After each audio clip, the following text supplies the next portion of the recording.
오늘은 2024년 6월 14일 금요일이고 오늘 말씀은 시편 119편 89절에서 176절까지의 말씀이고 말씀 제목은 주의 명령들을 찬양합니다 입니다. 오늘 말씀에서 이 119편 시편의 저자는 하나님을 찬양하는 말씀이 나옵니다. 근데 이 시편의 저자가 하나님을 찬양하는 가운데 가장 많이 찬양하는 것이 있습니다. 그건 바로 하나님의 명령들입니다. 이 시편의 저자는 하나님의 말씀과 법률들에 대하여서 감사하며 하나님을 찬양하는 모습을 보이시고 계십니다. 우리도 이러한 삶을 살아갈 수 있어야 합니다.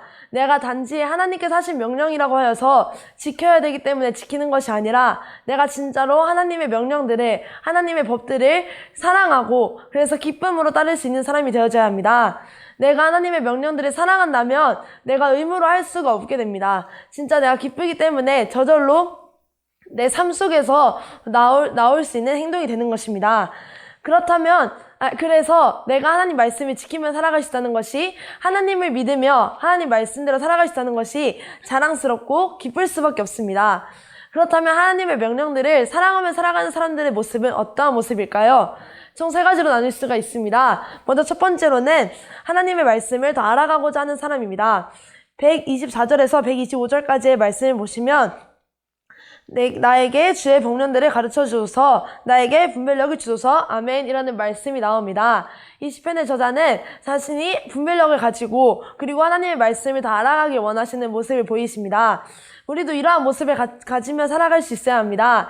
내가 진짜 좋아하는 일에 대하여서는, 내가 관심 있는 일에 대하여서는 그것에 대해서 더 알아가고 싶고 그 일을 성취하고 싶습니다. 마찬가지로 내가 하나님을 믿는 가운데 하나님의 법을 사랑한다면 내가 하나님의 말씀을 더 알아가고 싶고 하나님 말씀을 따라 살아가길 원하기 때문에 분별력을 구할 수 있는 사람이 되는 것입니다. 우리는 하나님의 말씀을 더 알아가고자 하는 그 간절한 마음을 가지며 살아갈 수 있어야 합니다. 내 마음 가운데 간절함이 없다면 그것은 진정으로 하나님을 사랑하며 살아가는 것이 아닙니다. 그렇기 때문에 언제나 하나님께 기도를 드리며 분별력을 구하며 살아갈 수 있어야 합니다.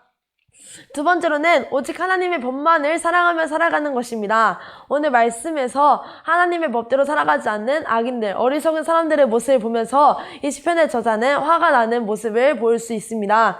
우리도 언제나 이러한 마음을 가지며 살아갈 수 있어야 합니다. 누군가가 하나님의 법을 지키지 않거나 하나님의 명령을 욕하거나 무시한다면 그에 대하여서 분노할 수 있는 것이 진정으로 하나님을 향한 사랑의 마음이 있는 사람입니다. 우리는 언제나 하나님을 향한 사랑의 마음을 가지고서 그 사람에 대하여서 분노를 느끼고 그리고 그 사람을 위해서 계속 기도하며 전하며 살아갈 수 있어야 합니다. 그리고 나의 삶 속에서 그 사람과 같은 모습을 갖추며 살아가선 안 됩니다. 간사하거나 아니면 진실하지 않거나 다른 사람을 미워하는 모습들이 나의 삶 속에서 있어서는 안 되는 것입니다.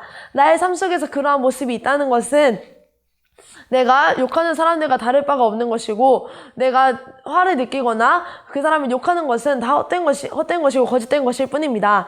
우리는 언제나 하나님 말씀을 지키며 열심히 살아감으로써 그 사람에 대하여서 분노를 느낄 수 있는 그 사랑의 마음을 가질 수 있어야 하고 계속해서 전하며 살아갈 수 있어야 합니다. 세 번째로는 오직 하나님만을 바라보며 살아가는 것입니다. 119편, 127편 말씀을 보시면 나가 주의 명령들을 사랑합니다. 순금보다 더 사랑합니다. 아멘이라고 나와 있습니다. 하나님 말씀은 이 세상 그 어떤 것보다도 가장 위대합니다. 하나님 말씀을 내가 사랑하면 이 세상 그 어떤 것보다도 하나님을 사랑할 수밖에 없습니다. 이 세상에 그 어떤 부귀영화도 모두 영원하지 않습니다. 그리고 나에게 참 행복을 줄 수 없습니다. 하지만 하나님의 사랑은, 하나님의 말씀은 나에게 참 기쁨을 주시고 하나님의 사랑은 영원합니다. 그렇기 때문에 내가 하나님 안에서 사랑을 누릴 수 있고 하나님 믿을 수 있고 하나님의 명령을 지키며 살아갈 수 있다는 것이 너무나 기쁘기 때문에 이 세상 그 어떤 것도 바라보지 않게 되는 것입니다. 우리는 언제나 하나님을 향한 사랑의 마음을 가지고 하나님의 명령들을, 하나님의 법을 사랑하며 살아감으로써 하나님 안에서 기쁨을 누리며 살아갈 수 있는 사람이 되어줘야 합니다. 그렇게 함으로써 나를 통하여서 이 땅 가운데 하나님의 나라가 이루어질 수 있도록 만든 사람이 되어줘야 합니다. 우리 모두 언제나 하나님의 법을 찬양하며 하나님의 말씀을 기뻐하며 사랑하며 살아갈 수 있는 사람, 그래서 나의 삶 속에서 저절로 하나님의 말씀이 실천되며 살아갈 수 있는 사람, 우리 모두 되어주시길 예수님의 이름으로 축원합니다. 네.